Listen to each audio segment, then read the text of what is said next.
All right, guys, we're going to work on the triple threat attack sequence from the back mount. This is for Paul Cummings, Brian, Josh. They didn't ask for it, but I'm going to show it anyway because I know they love this attack. So there's a lot of debate on strong side, weak side.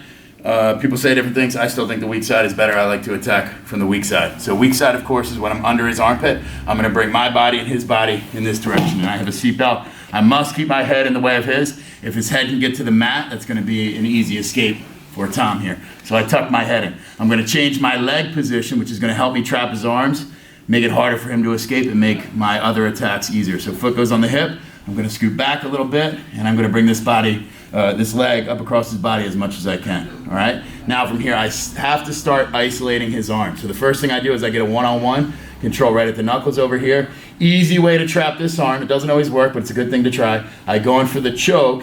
As he starts to pull my hand away to defend, I reverse my grip and I throw his arm out with mine, and then I trap it. All right? If I really want to trap his arm, I take my foot and I put it behind his lower back. All right? Also, I like to keep it on the foot here sometimes. Now I can come back and start to attack his neck with any choke that I want.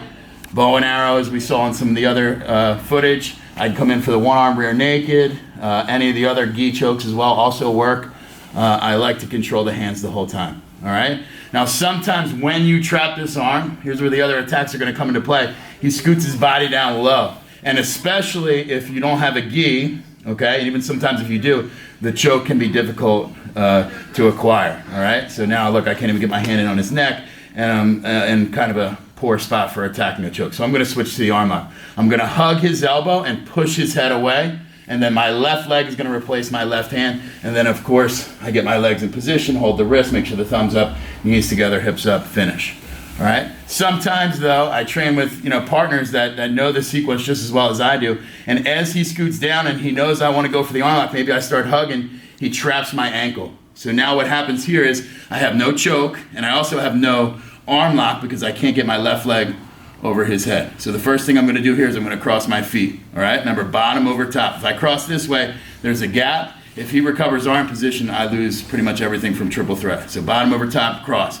Now I got to sit him down over in this direction. So I do a little rock and roll, sit up, post on my elbow, grab my shin just like a triangle. The only difference is here that I want to angle off to the side. Okay? So that way my calf is up against his neck.